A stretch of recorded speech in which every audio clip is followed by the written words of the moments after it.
Assalamualaikum warahmatullahi wabarakatuh, Bapak Ibu semuanya. Pada video kali ini saya akan menjelaskan bagaimana cara melakukan interpolasi pada quantum GIS di bidang kesehatan. Bapak Ibu bisa mempraktekkan langsung caranya. Buka terlebih dahulu quantum GIS-nya. Di sini saya akan menjelaskan sedikit terkait apa sih interpolasi, kemudian bagaimana penerapannya di quantum GIS. Oke, saya buka dulu quantum GIS-nya. Nah, interpolasi, apa sih itu interpolasi? Jadi interpolasi adalah sebuah proses, menjadi sebuah proses untuk menentukan nilai observasi di suatu tempat atau titik berdasarkan nilai observasi di sekitarnya. Nah, jadi adalah sebuah proses untuk menentukan nilainya observasi di suatu tempat titik itu, atau sebuah proses untuk menentukan sebuah nilai observasi di suatu tempat yang tidak disurvei berdasarkan nilai observasi dari daerah yang disurvei di sekitarnya. Jadi kita tidak perlu melakukan yang namanya observasi untuk menentukan nilai observasinya. Nah, ini contohnya seperti ini. Ini adalah salah satu contoh dari interpolasi di quantum GIS. Kemudian bagaimana nanti penerapannya. Ini juga sama, peta percepatan tanah Provinsi Jawa Barat ini juga melakukan proses yang namanya interpolasi. Jadi si tanah itu diinterpolasi untuk menemukan hasil observasinya. Kemudian kita akan melakukan proses bagaimana atau stepnya di quantum GIS. Oke, Bapak Ibu semua atau teman-teman semua bisa buka terlebih dahulu quantum GIS-nya. Kemudian layar blank seperti ini, layar blank map seperti ini. Selanjutnya kita akan memasukkan data yang akan kita masukkan adalah data kelembapan. Oke, data kelembapan yang pertama kita akan masukkan terlebih dahulu. Caranya sama, Bapak Ibu tinggal arahkan kursornya ke bagian Open Data Source Manager atau bisa langsung cari data yang memang ingin dibutuhkan. Oke, di sini saya mencontohkan menggunakan Data Source Manager. Nah, kemudian kita cari nih data yang memang dibutuhkan dalam proses interpolasi. Nah, oke, di sini ada dua data. Ada data kelembapan, kemudian juga data Kota Semarang. Nah, ini sebenarnya Bapak Ibu kalau tampilannya seperti ini, all file seperti ini kan dia banyak. Nah, Bapak Ibu bisa atau teman-teman bisa memperkecil. Oke. Teman-teman bisa memperkecil atau biar yang ada di foldernya hanya S3 saja, S file saja atau SHP. Pilih yang SHP, kemudian kalau sudah pilih dua data ini kita masukkan, bisa langsung di blok seperti ini, kemudian kita klik open. Nah, biasanya yang terjadi Bapak Ibu ketika kalau udah seperti ini kita bingung kan mau ngeklik apa. Nah, biasanya dari jendela Open Data Source Manager itu tertutup seperti ini. Nah, Bapak Ibu bisa menggeser atau menarik saja, tekan mouse kiri, klik kiri, kemudian ditekan, kemudian digeser saja. Kalau sudah kita masukkan, kita klik add. Oke, seperti itu. Ini sudah muncul dua data. Yang pertama data kelembapan, kemudian data SHP dari Kota Semarang. Nah, ini kita cek dulu cek terlebih dahulu Open Attribute Table-nya. Nah, ini RH-nya atau data kelembapannya sudah muncul. Yang ini ya. Oke. Kalau sudah muncul dua datanya, kita akan melakukan yang namanya proses interpolasi. Caranya Bapak Ibu tinggal arahkan kursornya ke bagian raster. Kemudian pilih yang grid inverse distance to a power. Nah, ini Bapak Ibu pilih yang ini. Sekali lagi saya ulang, pilih raster, kemudian pilih analis. Dari analis pilih yang grid inverse distance to a power. Nah, pilih yang ini. Oke, nanti akan muncul jendela baru. Bapak Ibu bisa menggesernya atau seperti ini kalau memang tertutup. Oke, untuk point layernya kita akan melakukan interpolasi terhadap data kelembapannya. Untuk input layernya, karena memang datanya hanya satu, nah ini yang dipilih hanya data kelembapan.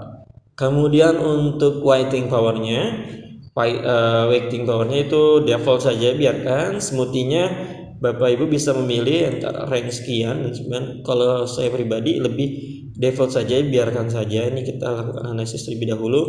Kemudian untuk first radius of search ellipse-nya sama, kita kosongkan saja. Kemudian kita scroll ke bawah. Nah, ini ada Z. Ya, kita scroll ke bawah, terus kita pilih yang namanya advanced parameter. Ya, kita pilih advanced parameter, kemudian di bagian bawahnya ada Z value from field. Nah, ini kita bisa klik di bagian ini ya. Kita pilih yang RH atau kelembapan. Ya. Kemudian kalau sudah, ini kita default saja untuk profilnya kita default.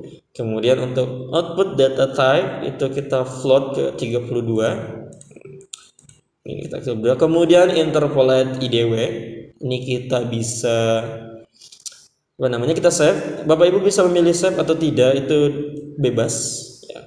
Jadi saya ulang lagi, Bapak Ibu pilih yang poinnya, atau sebenarnya Bapak Ibu mempunyai data kelembapan atau data yang lain. Nah, kalau seumpamanya ingin melakukan data kelembapan, bisa memilih yang point layernya, pilih yang data kelembapan. Kemudian untuk weighting powernya pilih yang angka 2000.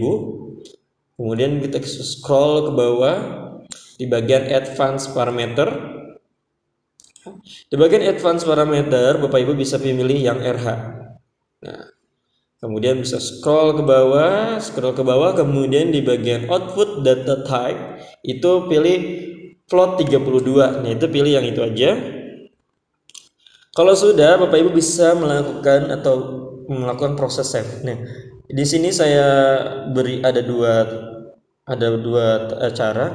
Bapak Ibu bisa memilih save to a temporary file atau tidak memilih meng-save-nya, atau pilih yang save.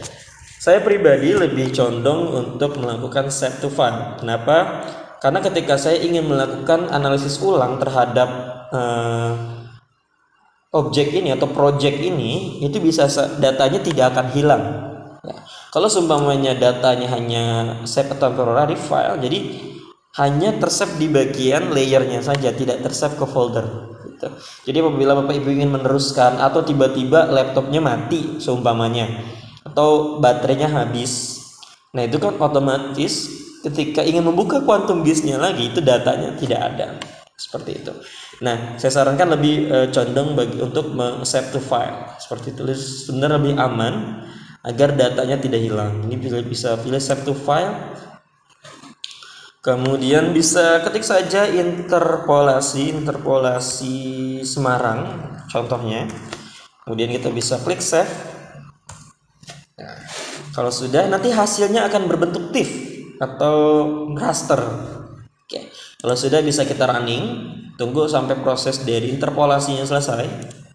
Nah, ini sudah selesai interpolasinya. Ini coba bisa kita scroll ke bawah atau kita tarik drag and drop ke bawah di bagian interpolasinya. Nah, ini sudah jadi.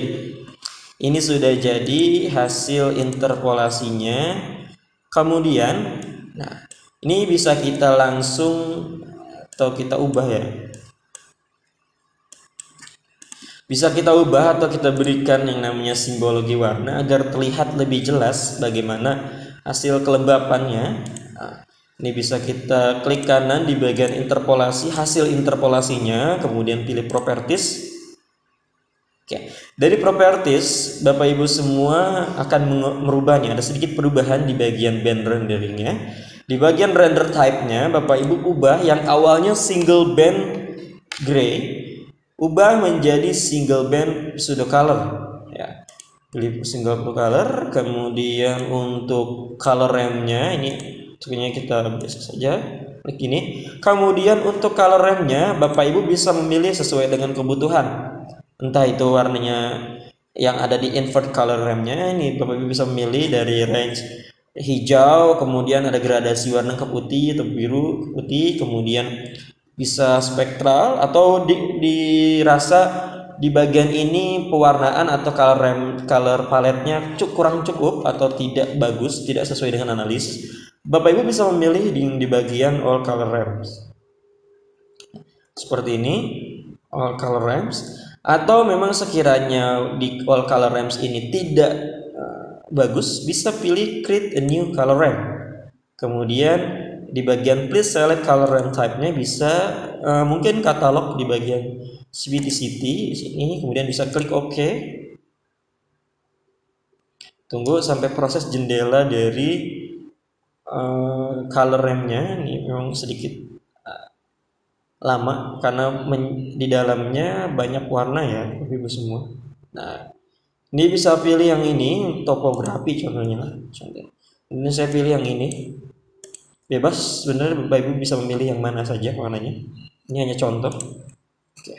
Kemudian kalau sudah, nah ini Bapak Ibu sebenarnya bisa melakukan penambahan dari interpolasinya, kelembapannya.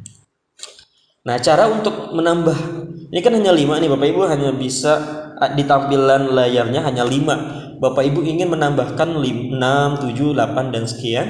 Itu cara merubahnya adalah Bapak Ibu klik di bagian mode, kemudian pilih yang continuous, pilih yang equal interval. Nah, kalau tadi yang di bagian continuous, ini Bapak Ibu mau klik kelasnya itu tidak bakal bisa, nggak bakal cukup atau tidak akan berubah. Kalau di bagian continuous, Bapak Ibu bisa memilih ya, contoh 6 atau 4 atau 5, 6 dan sebagainya seperti itu. Nah, di sini saya mencontohkan hanya 5 saja untuk di bagian interpolasinya. Kemudian bisa di scroll ke bawah. Nah, kalau ingin melihat hasil dari color ramp-nya, Bapak Ibu bisa pilih yang apply. Nanti akan muncul seperti ini. Nah, ini sudah ada tampilan dari interpolasinya seperti itu. Nah, Bapak Ibu kalau ingin mengubah warnanya juga bisa lagi. Kalau sekiranya warna ini kurang cukup bagus atau tidak jelas, bisa diubah. Oke, ini saya contohkan saja, kemudian bisa klik OK. Nah, ini sudah jadi ya Bapak Ibu. Kalau kita drag and draw atau tarik di bagian ini, nah titik-titik ini sesuai dengan hasil interpolasinya seperti ini. Oke. Kalau sudah, kita akan mengklip. Nah, ini kan kalau kita lihat, ini kan tampilannya hasil interpolasinya. Ini kan peta Semarang atau kota Semarang. Nah, kita akan motong hasil interpolasinya menggunakan si kota Semarang. Caranya Bapak Ibu tinggal ke bagian raster, kemudian pilih yang namanya extraction. Nah, dari bagian sekali lagi saya ulang, Bapak Ibu arahkan kursornya ke bagian raster, kemudian pilih yang namanya extraction. Nah, dari extraction Bapak Ibu pilih yang clip raster by max layer. Nah, biasanya kendala yang terjadi adalah di bagian raster extractionnya nggak muncul. Nah, caranya gimana sih biar si extractionnya ini muncul padahal kita sudah melakukan install plugin? Nah, caranya teman-teman atau Bapak Ibu semua pergi ke bagian plugin, kemudian manage and install plugin. Tunggu, di sini sudah muncul jendela dari Featuring repositoriesnya. Nah, kendalanya memang tidak muncul extractionnya atau di bagian raster ini banyak yang tidak muncul. Oke, kalau seumpamanya sudah terinstall ya bagian raster, nah kemudian di bagian raster tidak muncul, Bapak Ibu pilih yang installed atau terinstall. Ya, kalau sudah, sekiranya di sini belum diceklis semua. Ya, sekali lagi, Bapak Ibu apabila extractionnya tidak muncul atau conversionnya tidak muncul, Bapak Ibu tinggal checklist saja yang ada di sini semuanya. Oke, kalau sudah bisa di close, kemudian cek apakah extraction, projection, miscellaneous, kemudian conversionnya itu muncul atau tidak. Kalau seumpamanya masih belum muncul, coba di close kembali quantum giznya, kemudian masuk dan cek kembali apakah di bagian raster tools yang ada di bagian raster ini ada seperti projection, analysis, kemudian miscellaneousnya, kemudian extraction, conversion dan sebagainya. Oke, kita pilih yang extraction. Kalau untuk clip raster by extend itu sesuai dengan kotaknya. Kalau clip raster by max layer itu sesuai dengan apa yang akan kita potong. Ya, seperti itu. Kita klik. Nah, Kemudian di bagian input layernya kita pilih yang interpolasi atau yang bagian raster. Ya. Kalau input layernya pilih yang raster, kemudian di bagian max layernya kita pilih yang namanya kota Semarang. Nah, kemudian bisa kita scroll ke bawah. Nah, ini bisa langsung kita save. Kita save atau tidak? Nah, saya lebih suka save ya. Ini penamaannya bebas, Inter Semarang tentunya. Saya lebih condong ke melakukan proses save karena ketika saya ingin melakukan analisis itu file datanya yang sudah diproses itu tidak hilang seperti itu. Oke, kalau sudah bisa kita running. Oke, bisa kita running. Nah, ini hasilnya. Nah, ini kita close terlebih dahulu. Ini kan kalau ini hasil interpolasi yang masih berbentuk kotak sesuai dengan data rasternya. Nah, ini kita sudah potong sesuai dengan SHP-nya, ya, seperti ini.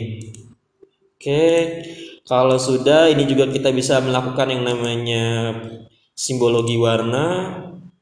Kemudian sama render type-nya kita ubah menjadi single band pseudo color.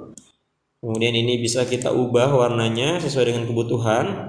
Ini saya ubah menjadi yang seperti yang tadi, gradient, kemudian katalog, CVT-nya. Kemudian di sini saya mengubah menjadi topografi dan terserah Bapak Ibu bisa memilih warna yang sudah disediakan seperti ini. Kalau sudah bisa klik OK. Sama, ini kelasnya Bapak Ibu bisa memilih sesuai dengan kebutuhan mau warna apa. Oke. Kalau sudah hasilnya akan seperti ini. Jadi ini adalah hasil dari interpolasi data kelembapan yang ada di wilayah Semarang. Bapak Ibu sebenarnya bisa mencontohkan menggunakan data-data yang lain seperti data hujan dan sebagainya, kelembapan atau yang lain bisa seperti itu. Oke, ini adalah contoh bagaimana melakukan proses interpolasi di Quantum GIS dengan kasus daerah kelembapan yang ada di wilayah Kota Semarang. Itu saja untuk video kali ini. Bagaimana prosesnya? Apabila ada yang ditanyakan bisa nanti sharing-sharing. Kurang lebihnya mohon maaf. Assalamualaikum warahmatullahi wabarakatuh.